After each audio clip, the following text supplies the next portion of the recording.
from the Netherlands. Over the Netherlands. Hi. May I have your points? Oh, no, that's another that's another thing. Okay, welcome everybody. Let's start officially this Zhan Zhuang training workshop today. So, shake out and make loose if you want. Just loosen up, warm up a little bit. First I'll introduce myself for those who don't know me yet. I've studied now for 40 years in self-cultivation and martial arts. The self-cultivation I was always interested in, and martial arts I started actually after the one and only bar fight I had. And I was thinking, well, I need something to defend myself. So I started jiu-jitsu and judo, and then I met Tai Chi, and I met my master Zhan Zhuang, and I got stuck with him for almost 40 years, and I learned an immense lot of things about Tai Chi, Xingyi, Bagua, Yichuan, standing, meditation, and lots of things. About 5 years ago, I got some infection, some very strange infection. I got ill, very high fever, and after that I had to build myself up, get my health back. And I had this idea to start a Zhan Zhuang group, because standing, of course, is health promoting, and I wanted to give myself an excuse to do some more standing, so I started this group. And funnily enough, about a year ago it started to pick up, and just a couple of months ago we hit the first 1,000 people, and yesterday we had 2,500 members now, so that's also a celebration for today. I want to introduce you to my wife for a moment. This is Shabab. She's also a Golden Flower instructor, an official one of the senior instructors within the school.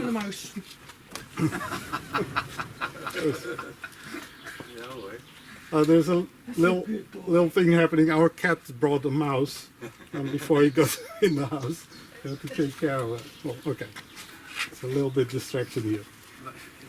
Wat voor soep eet je vanavond?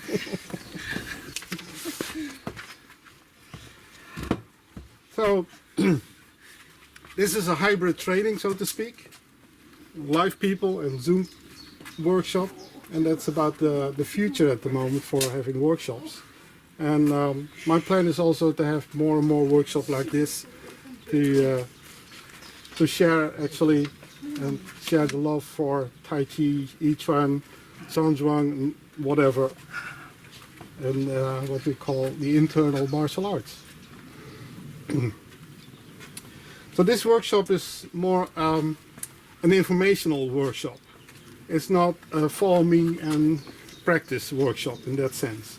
So I hope you have your notebooks, you can make your own notes, and of course we will do some things together. I have some exercises to do together, so that's one thing to do. Okay, let's see for my notes. Let's start with the basics.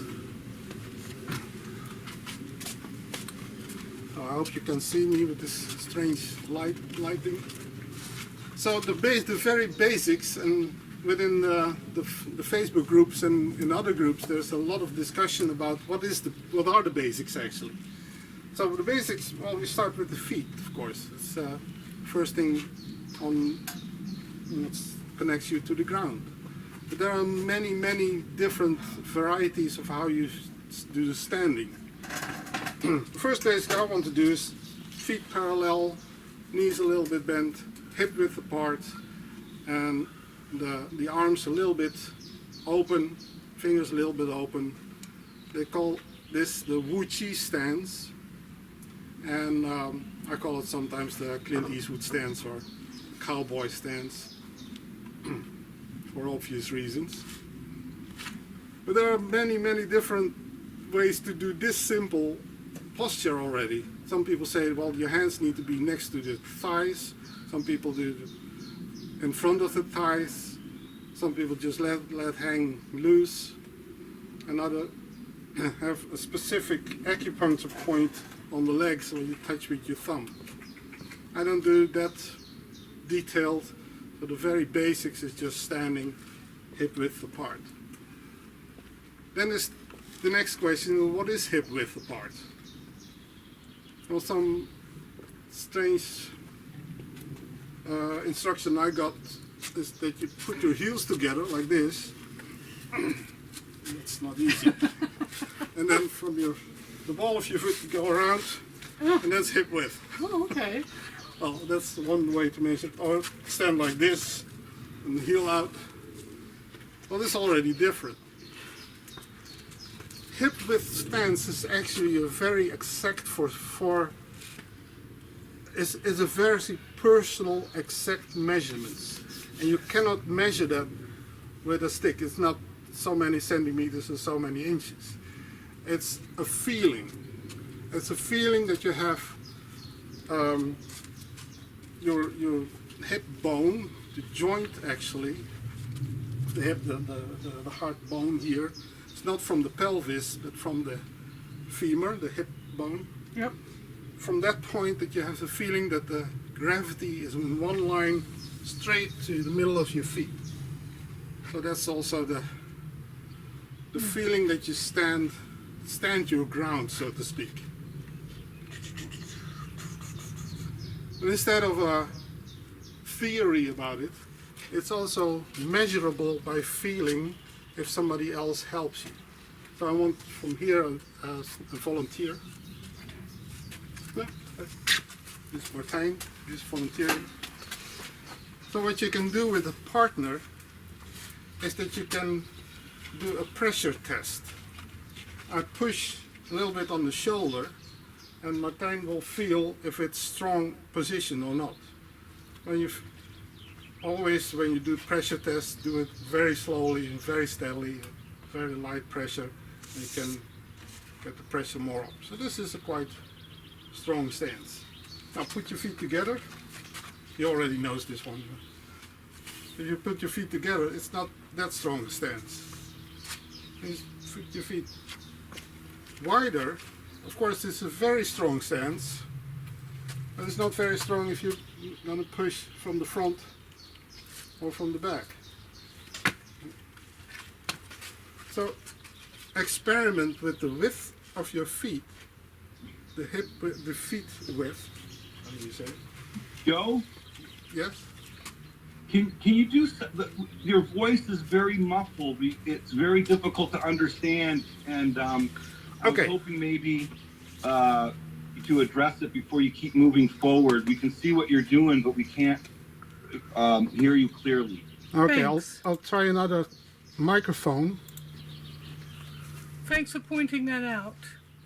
Yeah, I can hear you. Whoever just spoke, I could hear her very clearly. Yes, it's closer to the microphone. When I walk back, it's more. There you different. go. Now we can hear you. Yeah, switched microphone is better now. So Much better. Thank you. this stance is the hip width that you can do a pressure test. That you can experiment with the width of your feet. Just do it together, much? right? Do it together.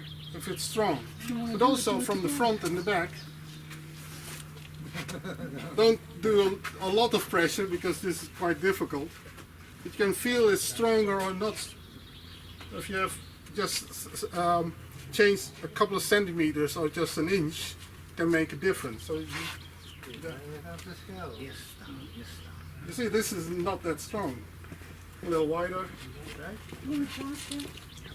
So this is stronger. This is not that strong. So you can feel when it's strong from all directions, or stronger.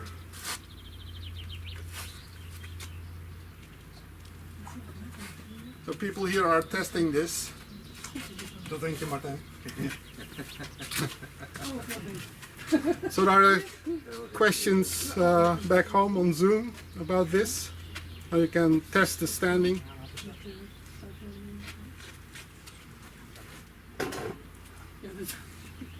you have questions, unmute yourself, please.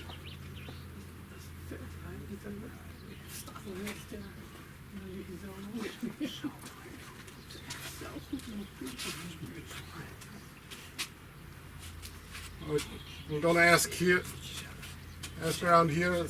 Are there questions here?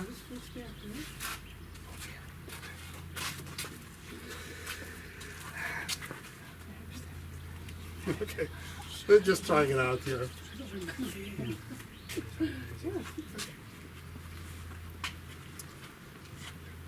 So, any questions from the Zoom people? Can you talk about the knees? That's what. Okay. So, who was asking something? Daniel?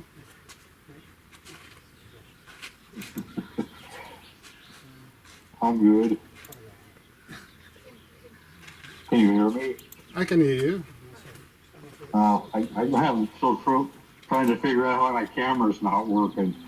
Oh, your camera is not working. Well, usually in the bottom left corner of your screen, there's a. You can choose if the camera, which camera you want. I'm not on this unit. Okay. Sorry, I can't help you from this point. That's okay. I can listen anyway. Okay.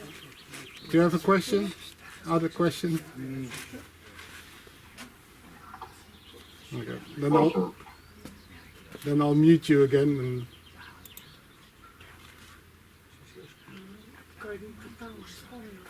okay, I have a question about the progression and how to begin. I will talk about it later.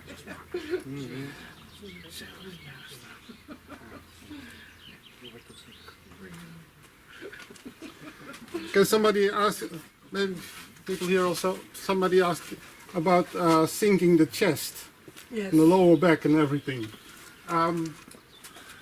Because we don't have that much space today for talking about everything. I think I need a workshop from about a month to tell everything I know about Zhan Zhuang, and then there's more to tell. So whatever you know, just integrate it. And if there are some very specific questions, we can talk about that. But of course, if you know how to sink your chest, how you hold your back, that's also, you can add that to it. But now for the hip width stance, this is one of the things to test out what is your hip width. And it sometimes can differ in the morning or in the evening, when the weather is good, when it's warmer, when it's colder. You can have a little bit difference in the width. But always feel how it is for you and ask somebody to have a little pressure test to test out what's the hip width. Right. So one question I'm going to answer is about how about the knees. So never lock your knees, that's my advice. And it also depends on how your physical health, actually, how your structure is. When you don't feel well, or maybe you're already 108 years old, you don't want to strain yourself, your knees are not really bent. You don't have to bend, but don't lock your knees. Just feel if you lock your knees, how much it blocks your energy in your legs. So unlock your knees, and then you can sit down a little bit. And that's also a question, a thing about that you feel how it is for you at that moment. Sometimes you want to stand like this, and sometimes you just stand like this. And there's a lot of variation. I'm very much in favor of variation. You will notice if you work with me a longer time, I'm not a one method guy.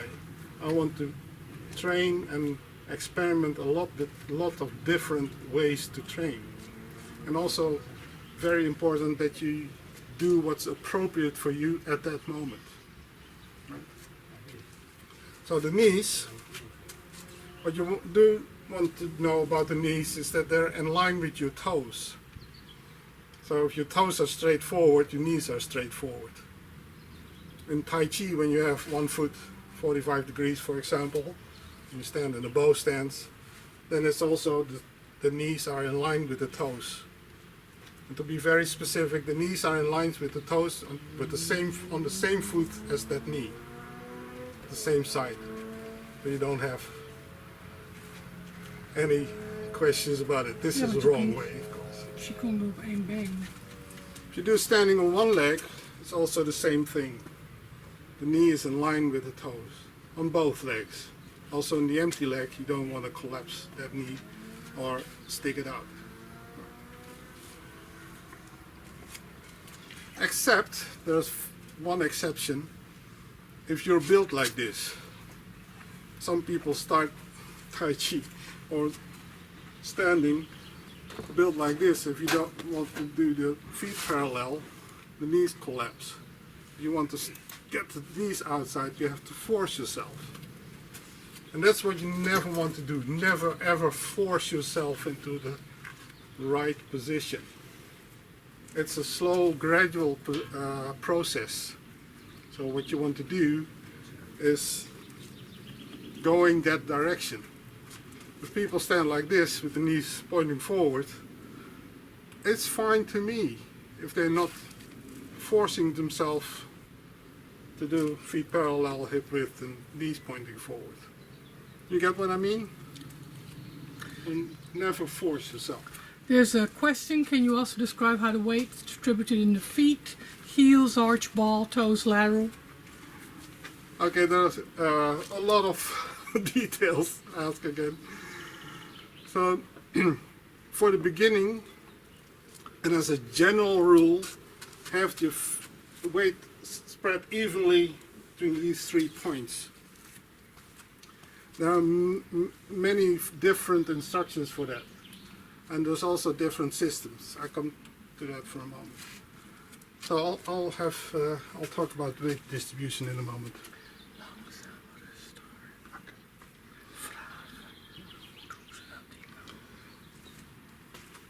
Going back to the Wuji stance. Oh, you know how the hip width is now.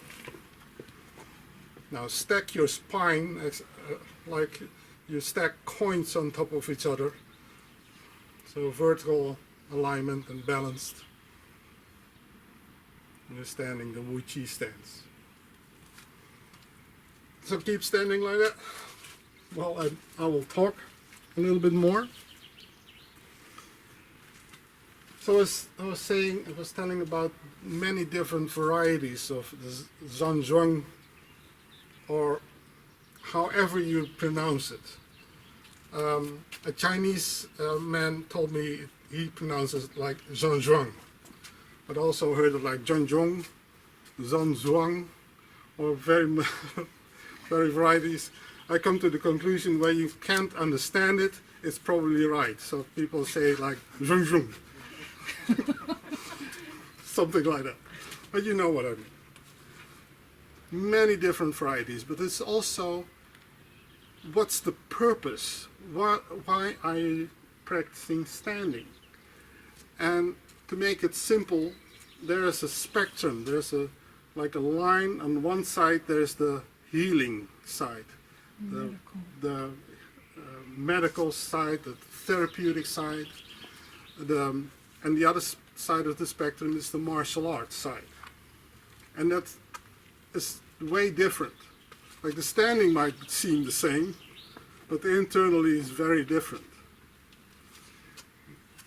To make it a very, let's put it in a way, have the contrast. Like in the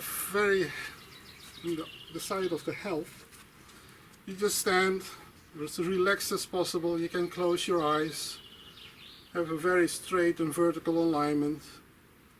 Breathe more in the belly. Or about breathing, we can spend a couple of days only about breathing. We don't do that now. So just keep breathing, that's a general instruction. So you can relax as much as possible. And a couple of days ago I read somebody wrote that Zhan Zhuang is a yin type of practice. Well, if you do it like this, it's very much a yin type of practice. And the variation with some hand, another hand posture is like this. Okay. It's also a very yin-like posture, very much about grounding, relaxation, and slowing down actually, because a lot of people are moving too fast in this modern world, so slow down. And in the opposite side of the spectrum, you want to go out more. You want to sink a little bit more, and the hands are above the shoulders. By the way, this is what I learned from the martial art like I Chuan. It's often more higher up. And this is more a yang type standing.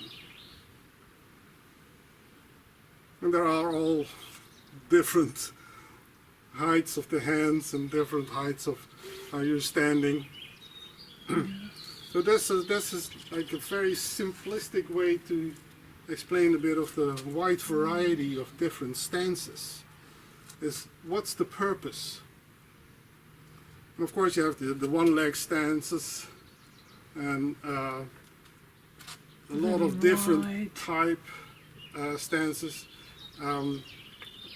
Quite a long time ago, my teacher showed me this one, and I thought, yeah, right, he's joking or something.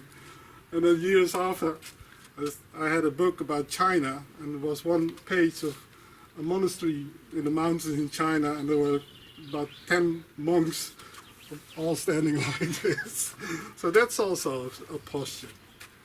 You have a stance like this, and even in other systems, like in Indian systems, in the yoga systems, there are stances like this,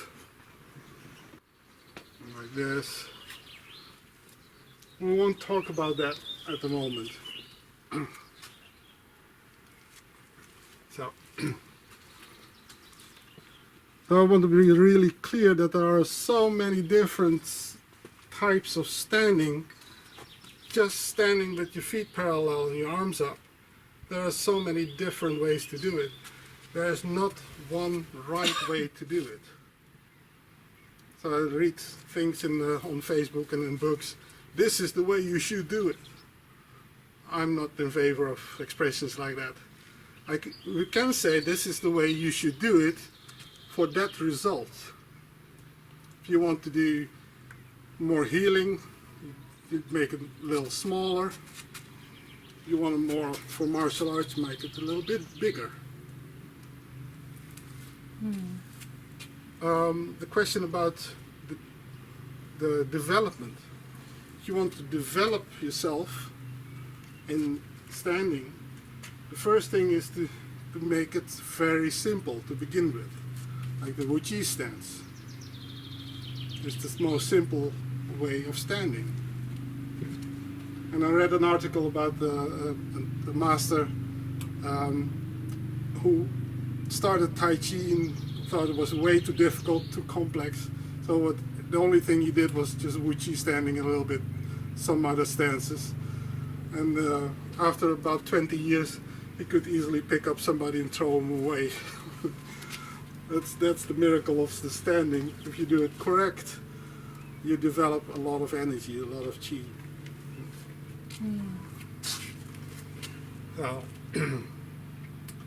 One detail I want to point out, and I also want to point out, is that the arm position, the rounding in the arm position, in our school we call this the front garden.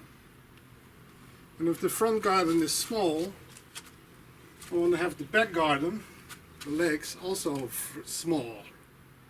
If I want the front garden bigger, I want also my backyard a little bit bigger. I can even stand like this. So this is out of balance for me. Like this is out of balance. Okay. But there's a balance in the front garden and the backyard. Somebody had a question about whether tucking in the tailbone when doing Wuji. Yep. There's a question about tucking in the tailbone. I'm not very much in favor of that instruction because most people write about it, like tucking in the tailbone.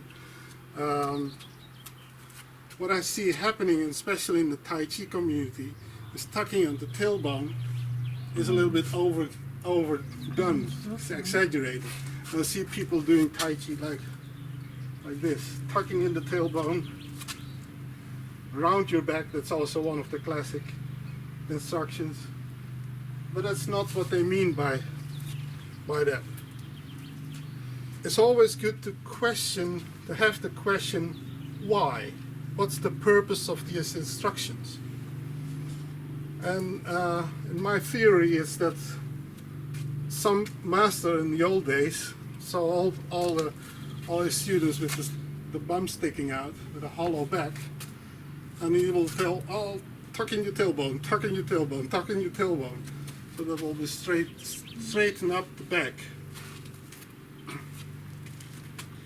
But if you do it too much, you overdo it, it's not right either. I don't know if you can see it. So it's a straight back. What you want to do is, words are always limited in instructions. What you want to establish is that your lower back is flat, straightened, vertical. So the sacrum opens. The sacrum is a very important energy gate for your whole energy system. So you want your sacrum opened. And the instruction I like to give is drop the sacrum. Or in Dutch, je staartbeen laten zakken. Your cockies. Drop your tail. Your tailbone or whatever expression. But in English it's more common to say the sacrum down. So flatten the sacrum. Also in Indian yoga systems, the sacrum is also a very important place to open up the Kundalini energy. So that's one of the places you want to flatten. So tucking in the tailbone, no, I don't want that. That's probably what he means. Yeah. With But what I you're want saying, is yeah. opening up the sacrum. And you can do that in the Wuji if you want, but in every other position it's an important instruction to open up the sacrum.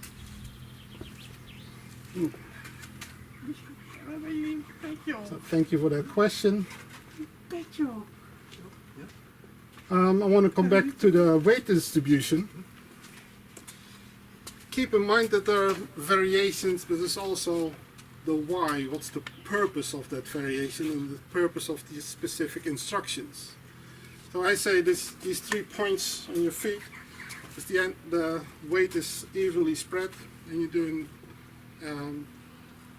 the Wuji, for example. But if people are, the feet are collapsing, Or arch. maybe you can give the instruction, put your weight more on the side of your foot. So that's an instruction for people with collapsed arches. So you have to weight a little bit more on the outside of the feet. If people tend to lean back, and a lot of people tend to lean back, you can say put the weight a little bit more in the heel and sit down a little bit. So it depends on who you're giving these instructions to. It also depends on the purpose again. For health purposes, I would say have the weight evenly spread on your feet. But for martial art purposes, for example, is when you do like a more yang type of movement. In this posture, I want to have weight a little bit more in the front of the foot, and in this posture a little bit back, in the back of the foot. But my suggestion is just have a try on how does it feel and what does it bring to you, and what results do you get from it. If your lower legs cramp up, don't do it. Right? So that's what I one time had a lesson. I had to put my weight very much in the front of my feet with this standing. My whole legs cramped up, so it didn't work for me at that time. I know you. Okay.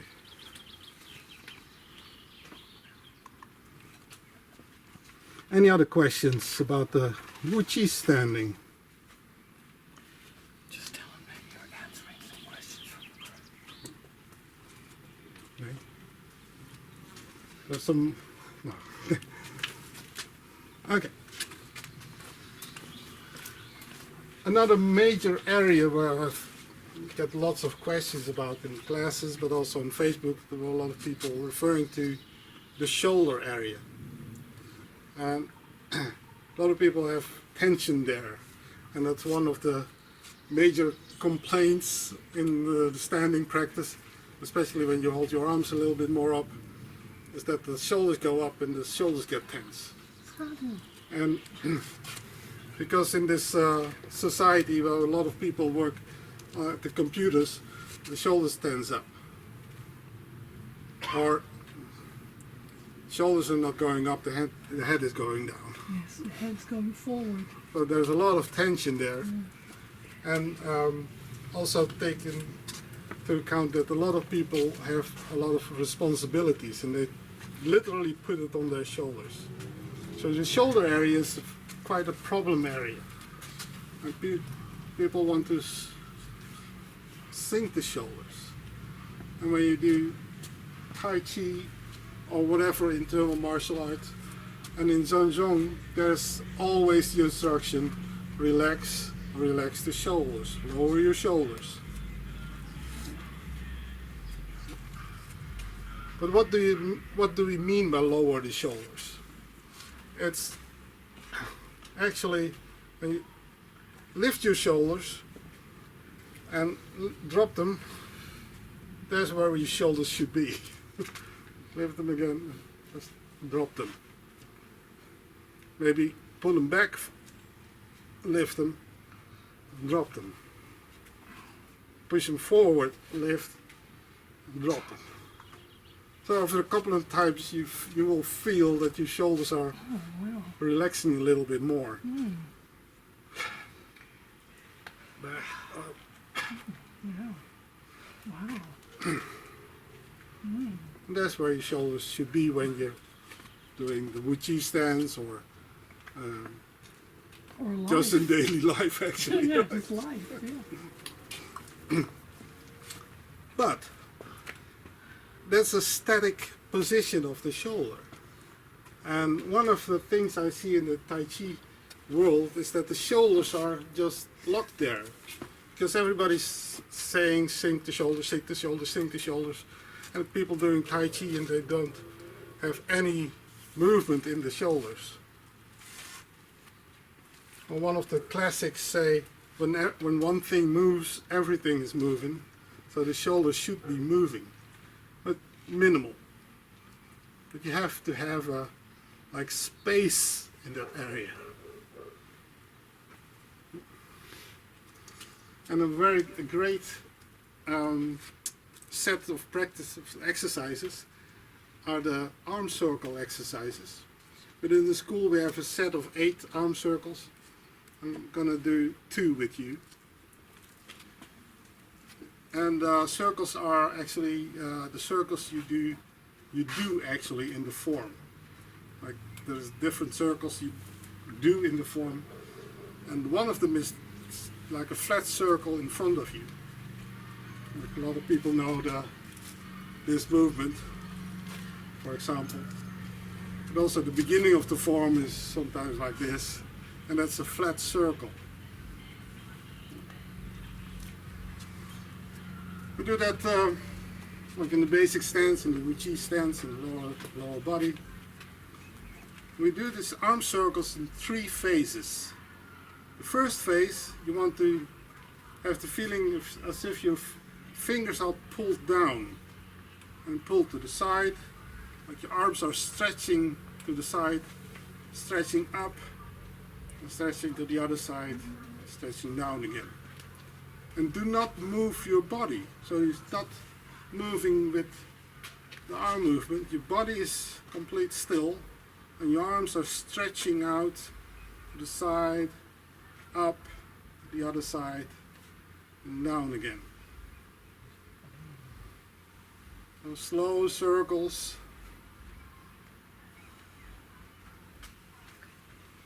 To make the circles as big as possible, stretch your shoulders, but again, don't overdo it. Don't force yourself.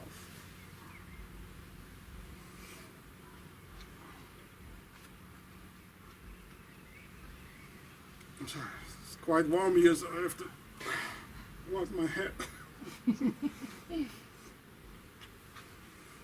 So first circle is that you really have the full expression actually in the shoulders.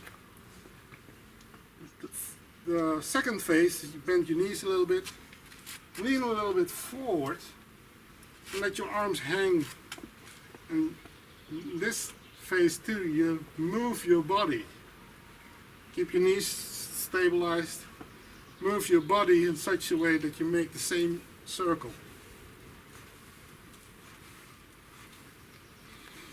And the arms are totally relaxed.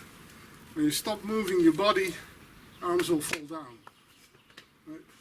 You have to make a ballistic movement from the arms. Movements coming from the legs.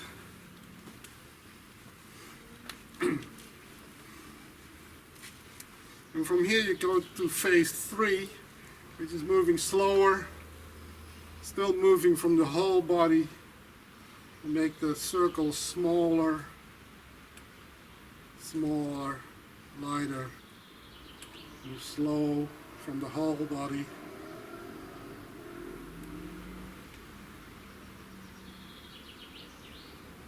And this is more a Tai Chi-like movement.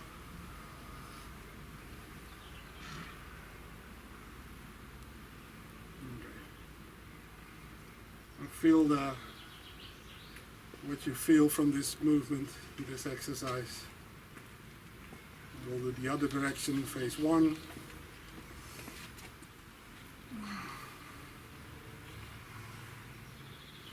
Keep the body still and have a maximum circle, big circles. And don't worry if you think you are blocking or wasting your energy. You're supposed to do this in this phase.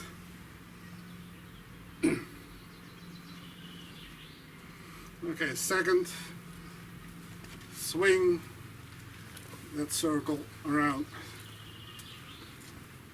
Arms are very relaxed. You can do it a little bit faster, slower. Move from the whole body. The purpose of this is that you learn to move your arms from your body. Okay, slower, more subtle.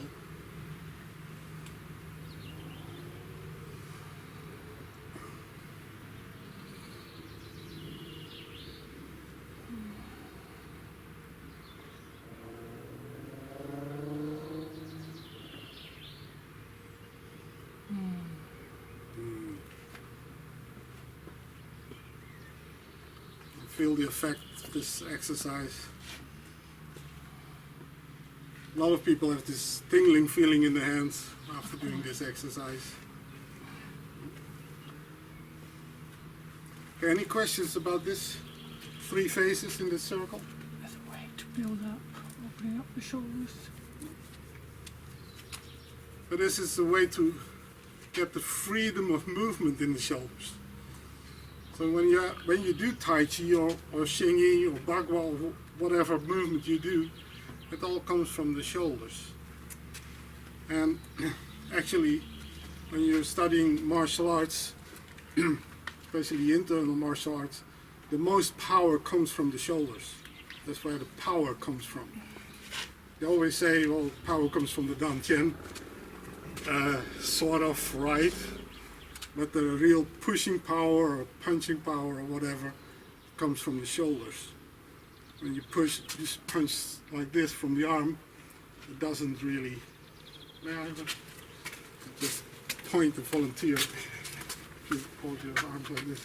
If you push from your arm, you need muscles. You push your shoulder. This is only shoulder. Move the other so we can see the shoulder move. Arms doesn't do much. Your shoulder movement, where power comes from. Okay, thank you. See You if wanted to do 2 exercises, yes. 2 circles. This circle is very interesting for the Zhan Zhuang people because, well, you'll notice at the end. So this is the circle backward. So lots of people do know the form starts with 2 hands up, 2 hands down, or whatever you call it. So imagine that your fingers are pulled down, pulled forward, pulled up, and straight back. Just imagine that you can go straight back. Don't force yourself. And straight down again. And again, move from the shoulder. Shoulders go up, back, down. By the way, if you have shoulder problem, do one arm first and later the other arm. You get a maximum movement in the shoulders, so the arm circles will be bigger.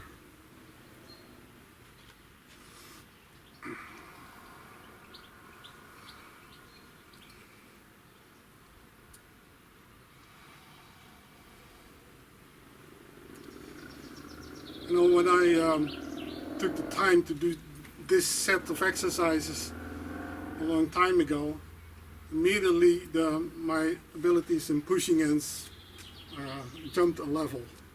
And it's only because the shoulders got more loose. So it's phase 2 in this.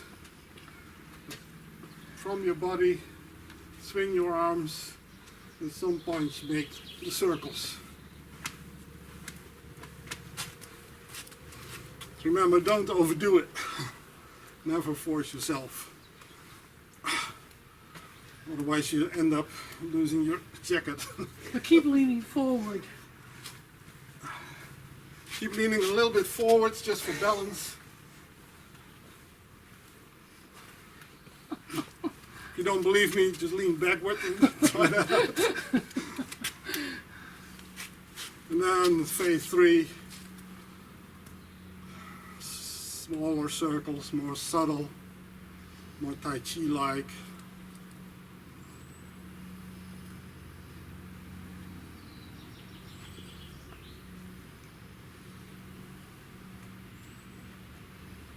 And there you go. Hands are just open and relaxed.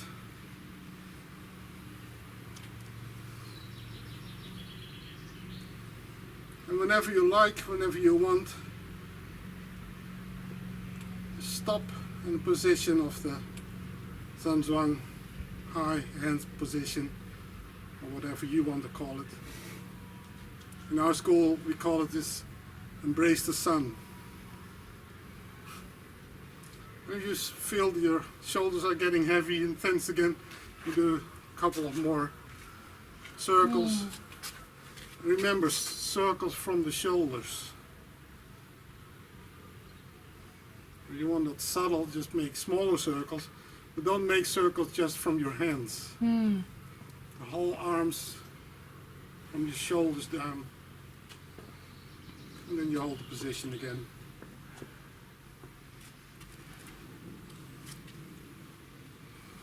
So whenever you feel tension in your shoulders, do a couple of more circles, and stop again.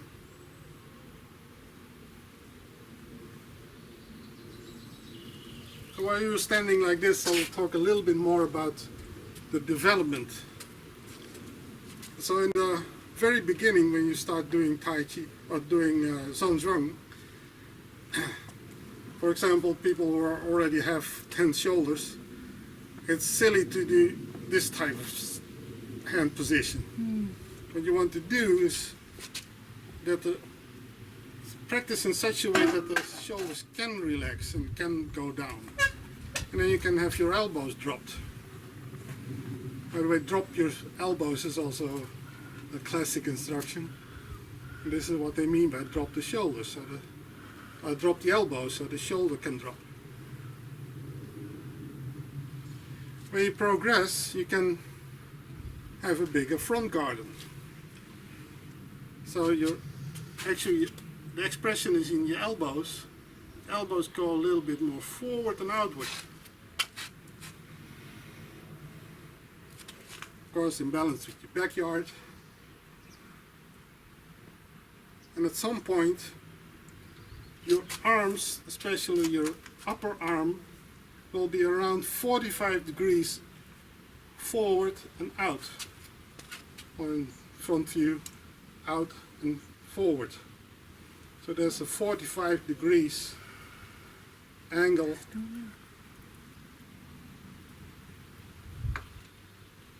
Somebody asked why. Okay, thank you for that question.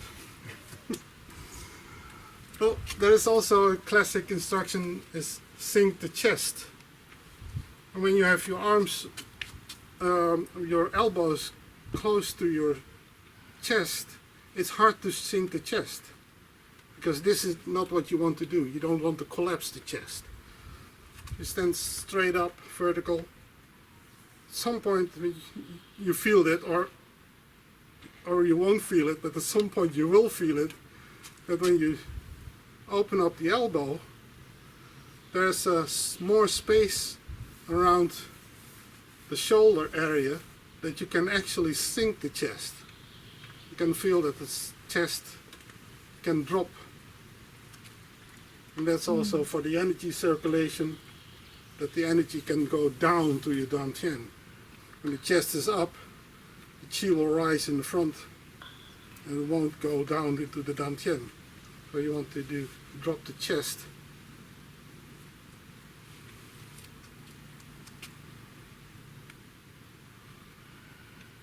So that's one way to do it, to establish that.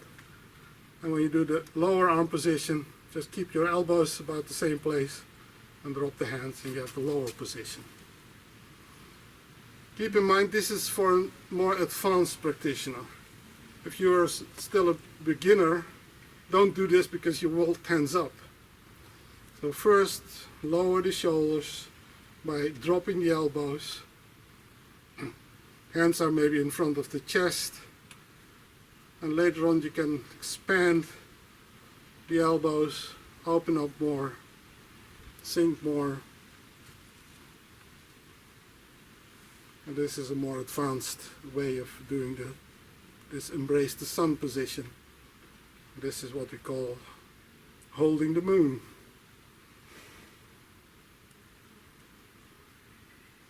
So take care if you're not comfortable enough in your body, especially in your shoulders and chest area. Don't do these type of positions. It will tense up. But if you already have a certain level of relaxation, you can try that out. Just expand a little bit more. So can you show us all the 8 warm-ups No. for the shoulders? Okay, so you can do that another time. Another time we'll do the rest of the arm circles, because I was talking about 8, and we did 2, but we do that maybe another And time. those are to relax and open up the shoulders. A great way to open up the shoulder area and have, what I say, freedom of space in the shoulder area are these arm circle exercises. Thank you. Okay. So, Any questions about these arm circle exercises and what we already talked about here? No questions? There's no questions around here, so everything is so clear. When you have a back that's rounded, Okay. what to do Hump with back. that? That's the question when your back is already rounded. Actually, let's go back for beginners, a beginner's instruction. When I do a beginner's class or an introductory class and explaining this type of exercise, it's a weird exercise, especially for Western people.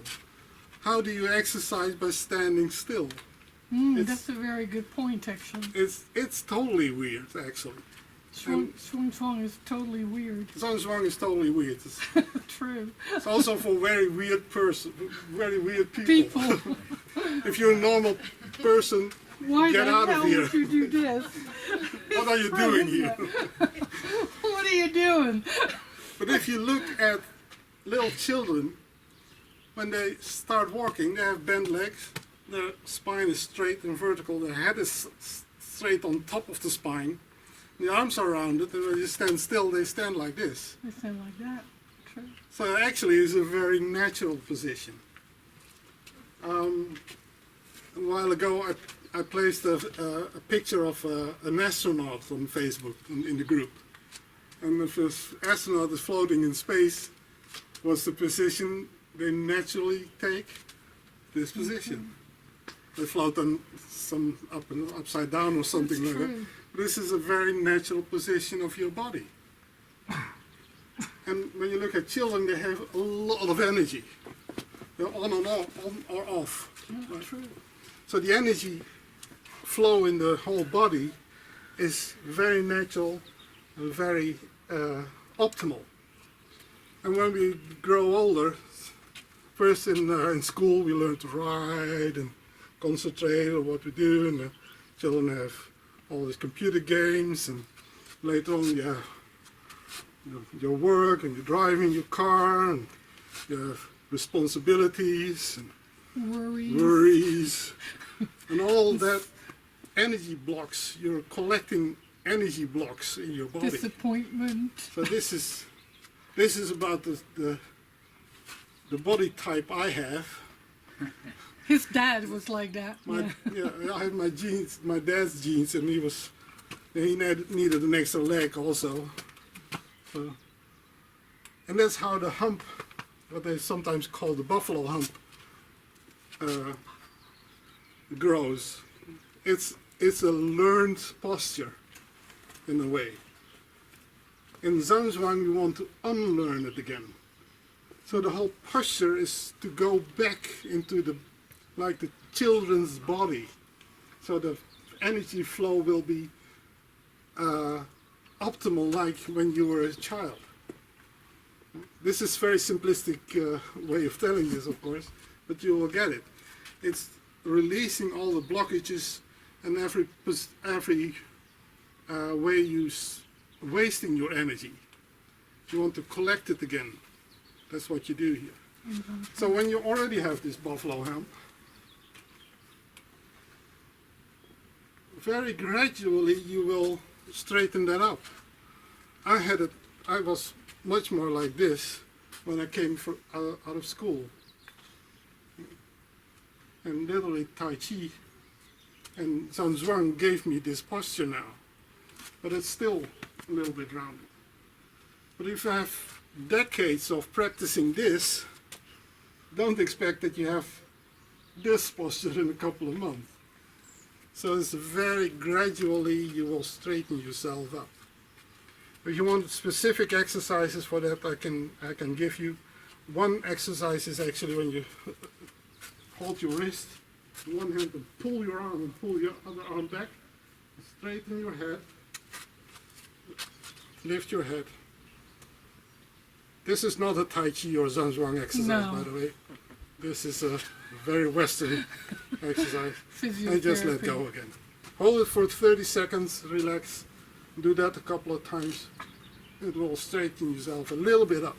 But be aware, don't force yourself. Never ever force yourself. But this is very nice to do when you have a couple of hours computer work. Straighten yourself, yes.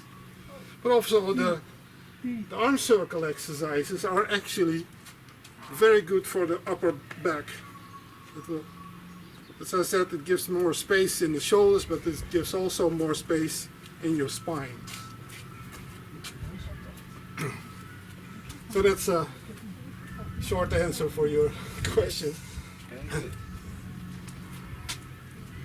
So, but why do you want it? That's also a good question.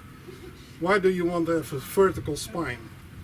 Well, in many energy systems, and before I did Taijiquan and Zhan Zhuang, I studied a little bit of yoga, and one of the main exercises in yoga is Kundalini energy. And they also say that the Kundalini energy, it starts in the sacrum, but you will gradually build up and opening up the energy gates. And this is also a big one. One of the most problematic energy gates between your shoulders and the back of your head. To open that, you have to open those to open up the crown chakra, as they say. So you want a vertical spine, like for optimization of the energy flow. And in Taoist teachings, you want to have a circulation. I call it the microcosmic orbit. So in the back up and in the front down. And you don't get it when your neck sticks out and belly sticks out and bum sticks out and everything is locked. You won't get it. So straightening it up, you have more chance of have this flow optimized.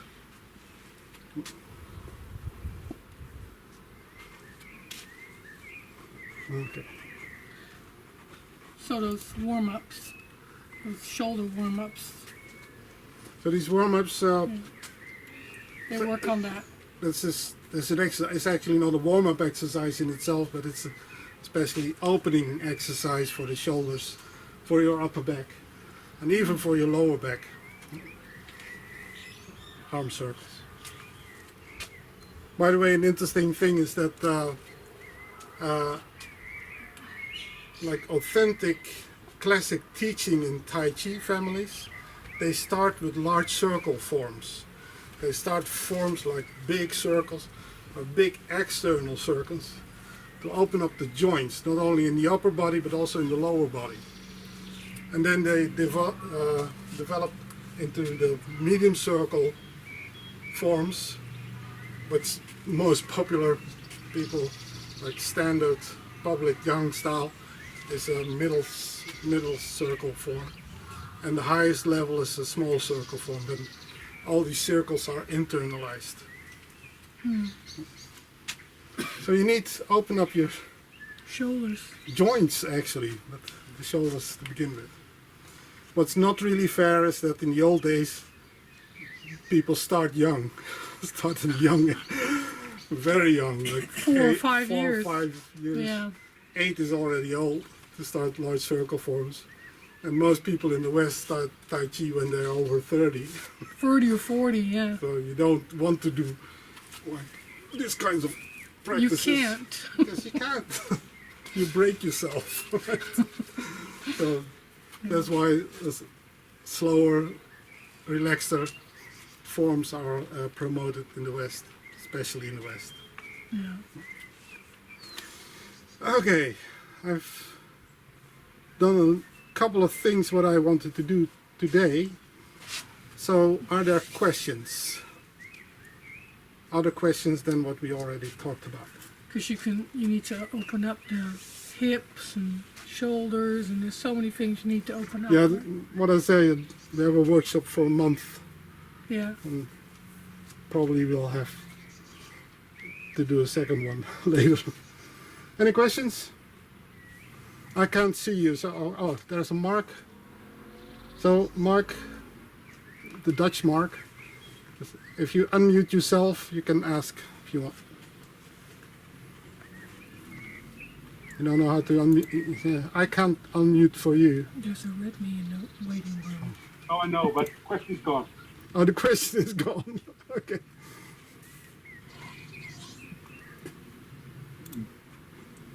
Job, I was wondering when you are standing in Wuji, This which is Gary. direction your Okay. yes, this is Gary.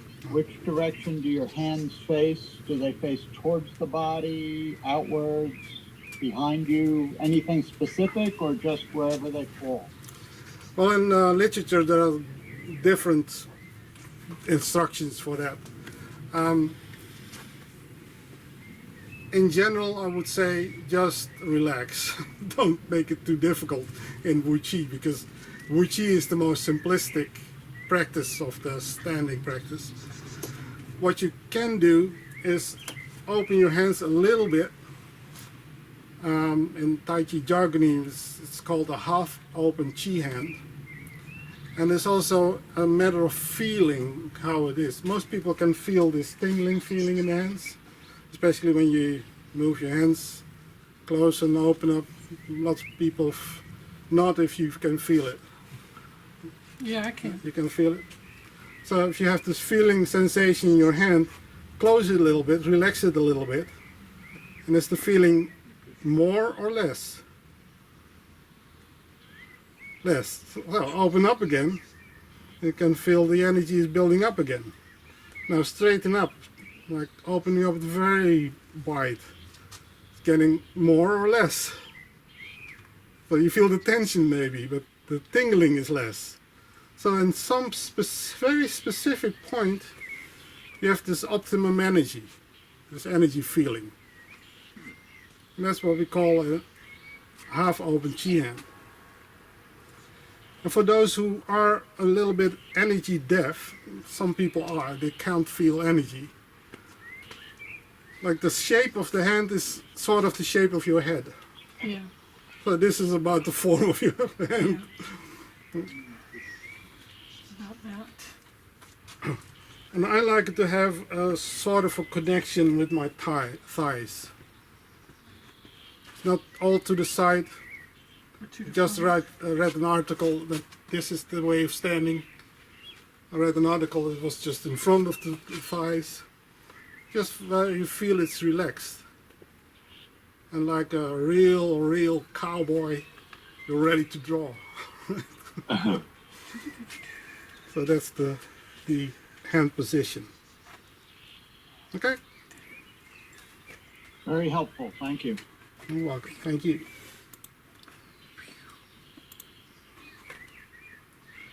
Hi, Joe. Yes? Yo, Yeah, I didn't know. Can you talk about how to start a standing practice? Because, it was like typically, you stand for an hour, but, most of us can't do that. And Typically.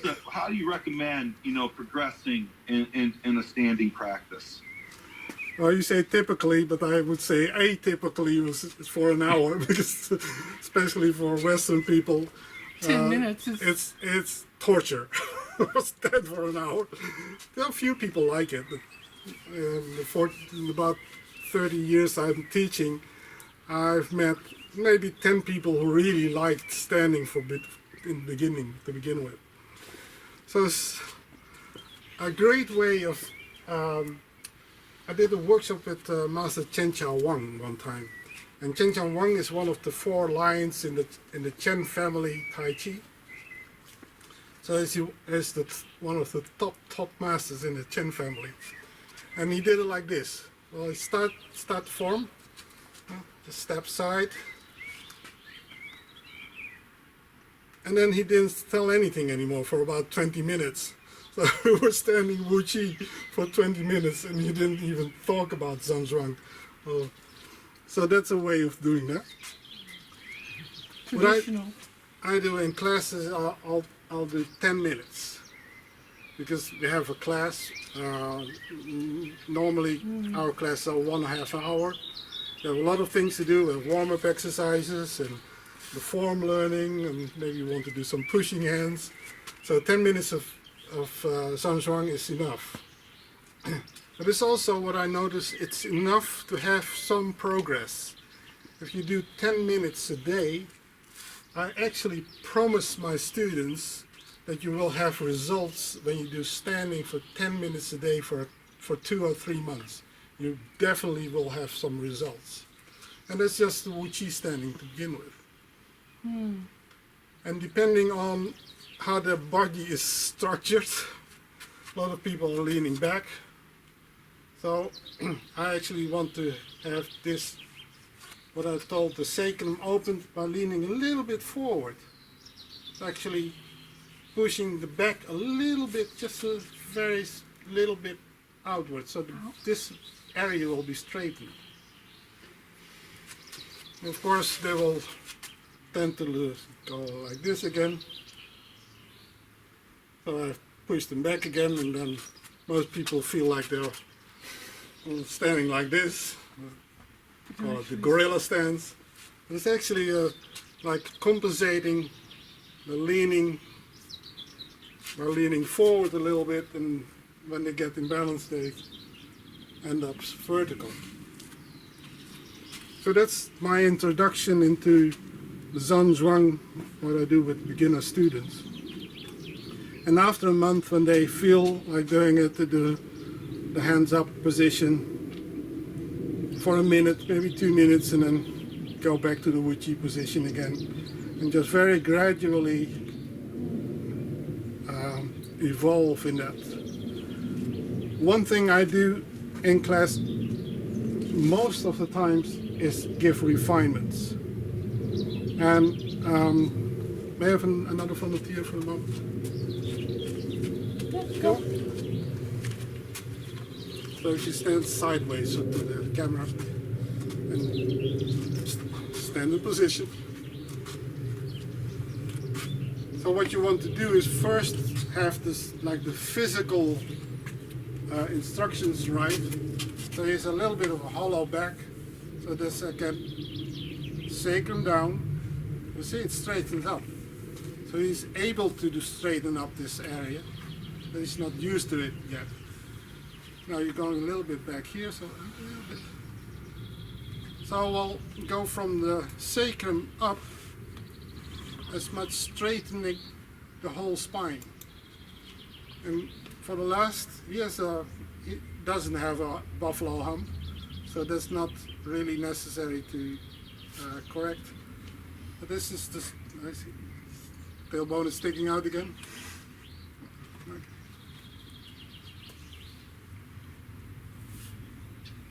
So always give refinements, give small refinements, or larger one if somebody needs it. So this is one refinement to begin with. I'll always begin with the sacrum and the spine up. And after that I will look at the shoulders, and depending on the system, our system have the hands really high, and if the shoulders go up, let them go down again. So that's all. That's a sort of a next level of instructions. So this vertical line, you can see, is doing that again. That's one of the first things to do. So, thank you.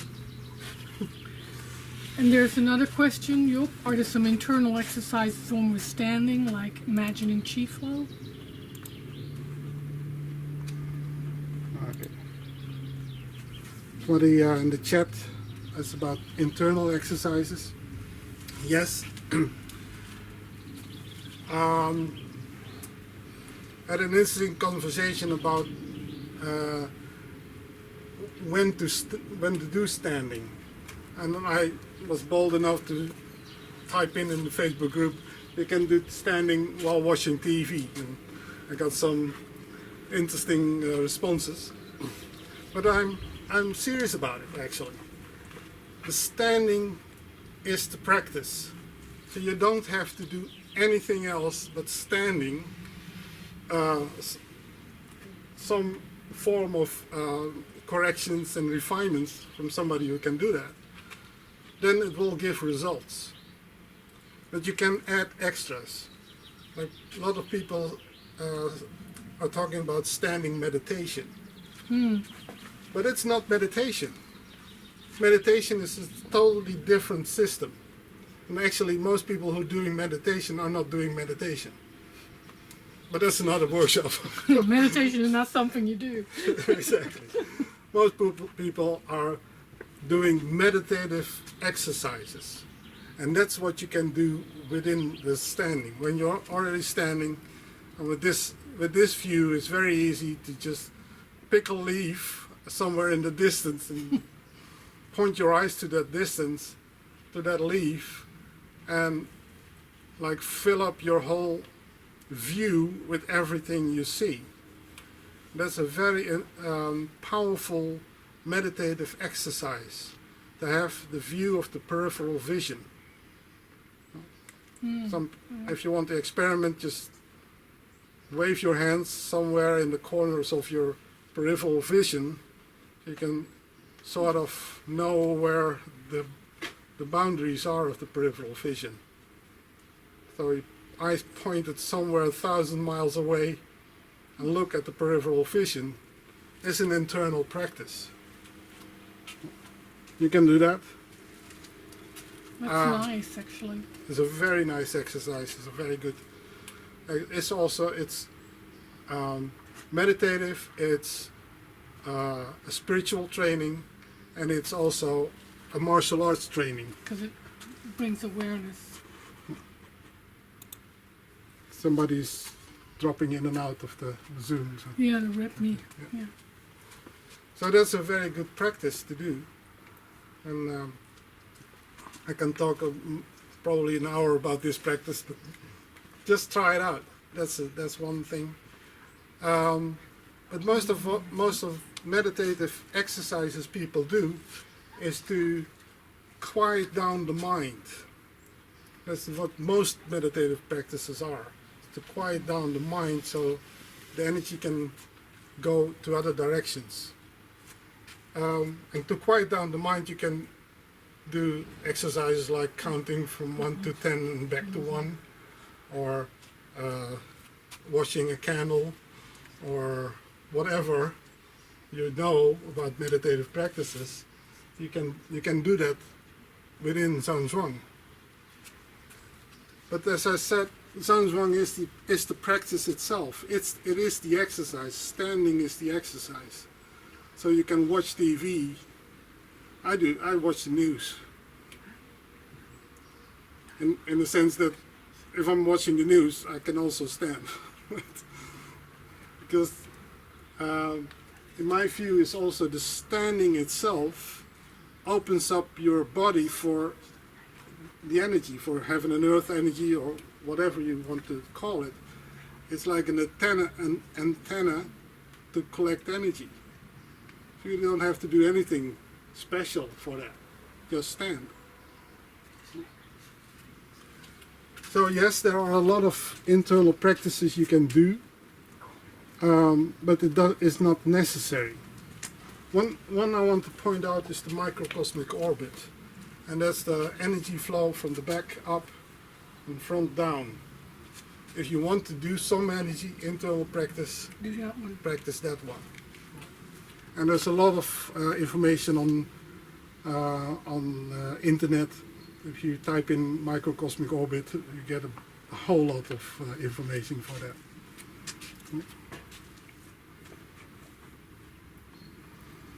Okay, there's a question about changing positions.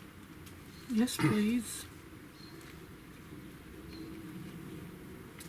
If you're getting tired, yes.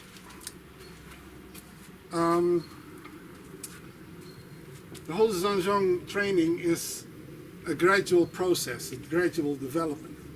If you get tired of a specific posture, especially in the arms, it's okay to have other postures.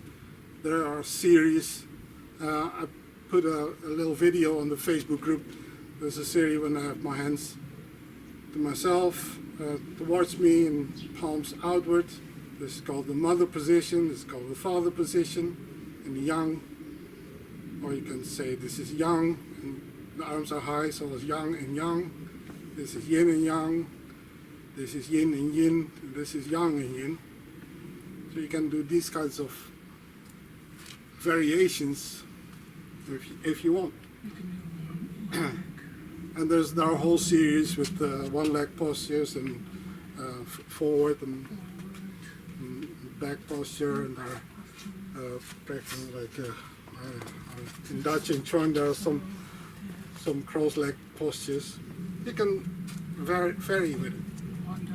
But if you really want to train, you want to really get energy, get yourself up to a level that you can hold your arms for at least 10 or 15 minutes without getting tired. But that's And also tired in your head. that's another point. But that's quite a gradual development. Don't do that when you're getting tense. If you feel tense, do something else. Right? But at some point, what you will notice is that the energy will carry your arms. I have no real problems in holding my arms for 50 minutes like this. I'm not going to show you because there's no time for now. It'd be very boring. Maybe if enough people will ask, I will make a little video of that. But you have to watch the whole time, right? Yeah. So work up to a level, to a timing that you can hold your arms as if it's lifted. And it's actually a bit cruel for people in class, because usually it doesn't happen within the first 10 minutes. So when we stand for 10 minutes in class, it won't happen for most people. But after 10-15 minutes, the energy will flow in such a way that it's no problem to hold your arms like this. And then again, when the arms are too low, most of the time it will get more heavy, because it will block a little bit in the shoulders. What I said about the 45 degrees, it will open up the energy flow in the arms that can lift your arms. Right. So don't strain yourself, don't force yourself. At some point you will notice, oh wow, it's a very light feeling. And I know in my learning process, sometimes I had that moments from, wow, I can stand for hours like that, and 10 seconds later, oh, it's heavy again. And then another time was, oh wow, this light feeling again, and then it's gone. But it grows, it develops, it goes more and more, and at some point you just can stand like this for a while. But you need to open up other structures in your body too to have that complete development. Like in the hips, the sacrum down, that's the thing, shoulders, but also the head up. And well, that's another workshop, so to speak.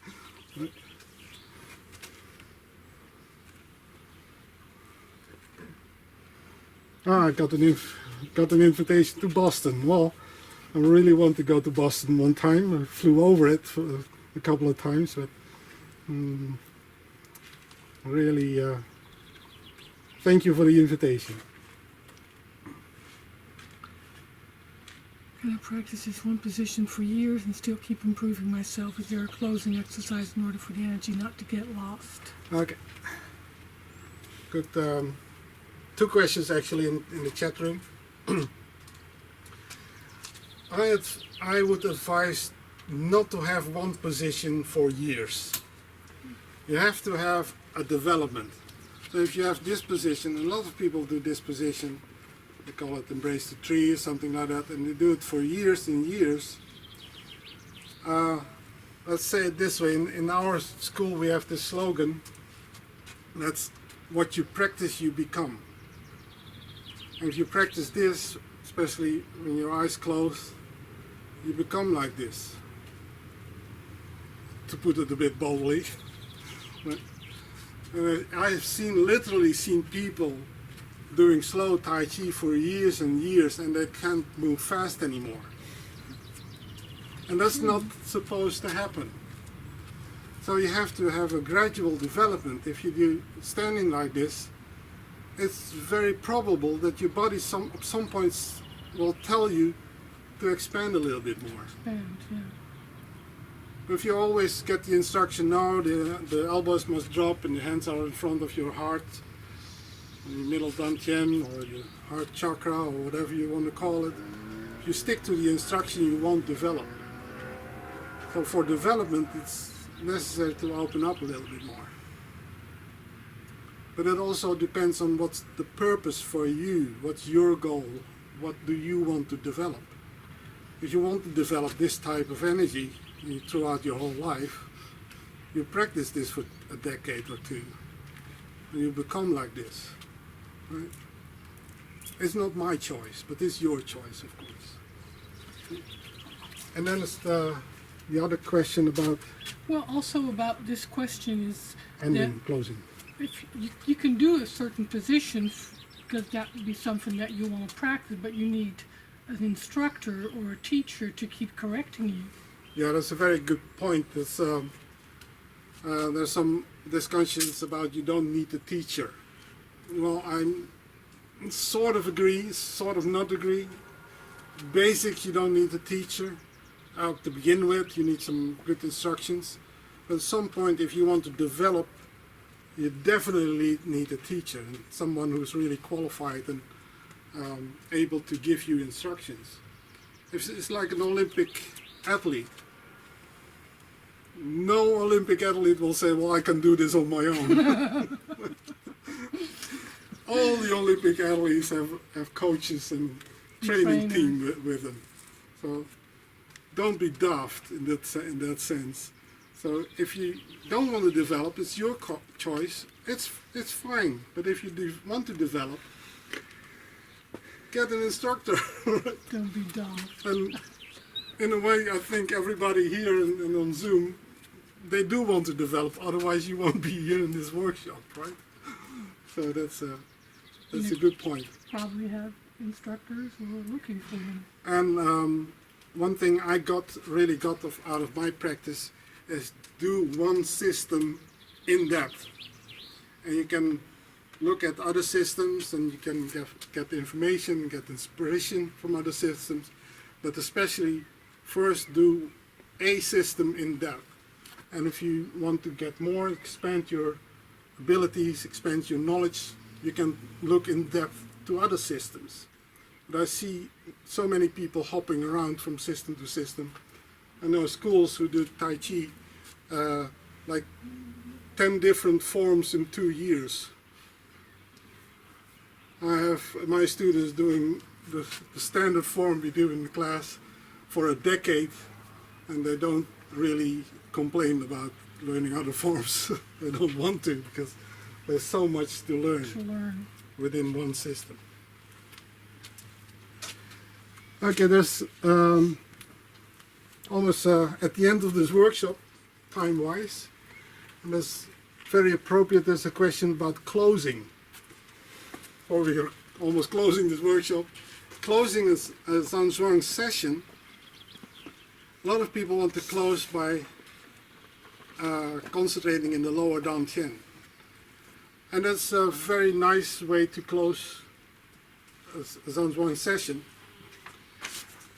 I have learned to also have the opportunity actually to collect the energy in the kidneys. Yeah. Because the kidneys in the Chinese medicine, the kidneys, it's very simplistically explained, the kidneys is the organ where you get your energy out when you're doing things. It's like also the the doing energy. first organ to develop. So a lot of people are depleted in the kidney energy because they're doing too much. Especially in the Western world. I don't know if those in Indonesia or in the Philippines and in other countries around the world, but it probably is the same, that people are doing too much, so there's a kidney deficiency. And most acupuncturists and Chinese doctors will agree that a lot of people have a kidney deficiency. So after a Zhan Zhuang session, what you can do is put your wrist on your kidneys. The kidney area. In the kidney area. If you don't know exactly where your kidneys are, just put your wrist on the lower ribs and go to the back, to the spine, and you're probably in the right spot. This way. You want more concentration, you put your fingers together. If you tense up, just relax. And if your shoulders are getting tense, just put the back of your hand in the kidney area. So that's collecting the gathered energy and guide it to the kidneys. And after that, we generally do like this movement in the legs, like circling back, getting the circulation in the legs back. Usually 10 times left, 10 times right, not 10 times in total, Or whatever. or whatever, but at least 10 times. Whatever floats your boat. So that's also promoting the energy circulation, but also in the legs, which is called the macrocosmic orbit, by the way, but that's for another workshop. So maybe you notice we have enough material for another workshop. And there's also want to discuss, have this conversation open, to have a continuation of this type of workshops.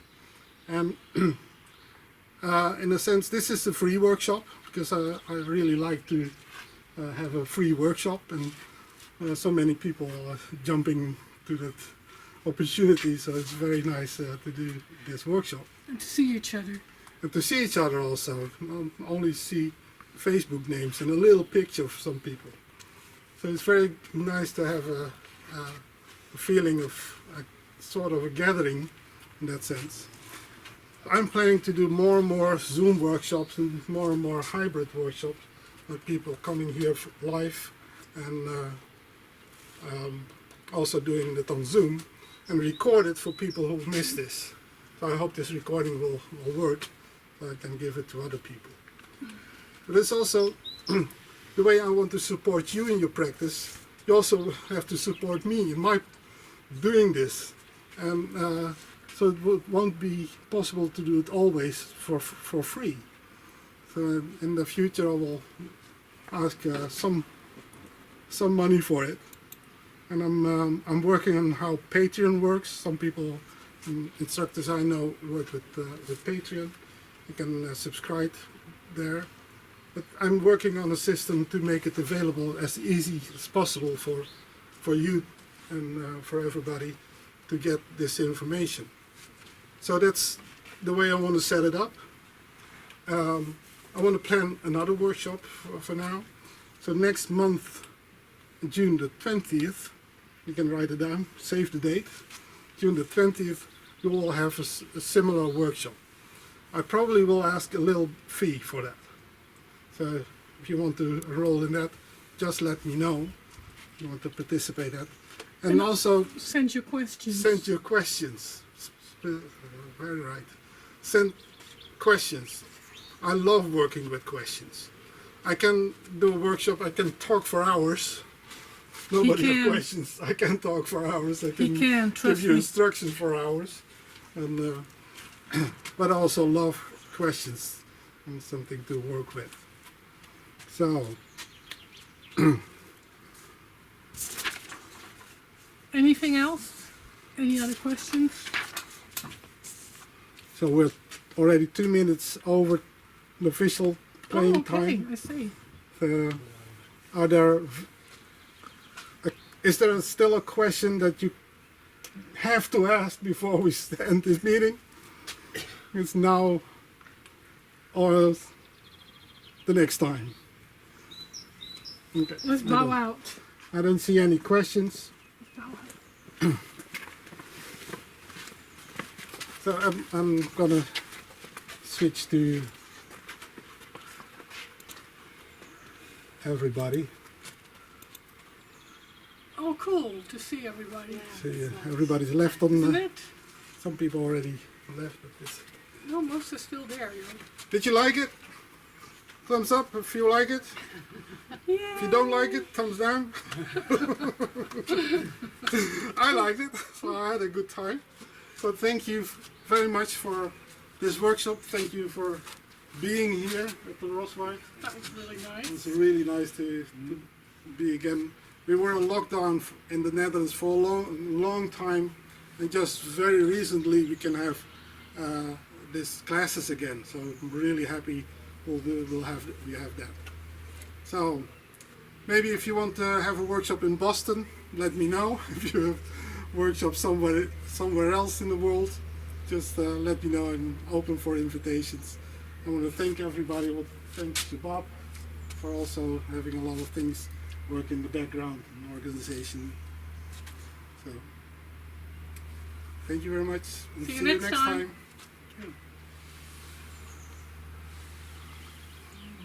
Thank you.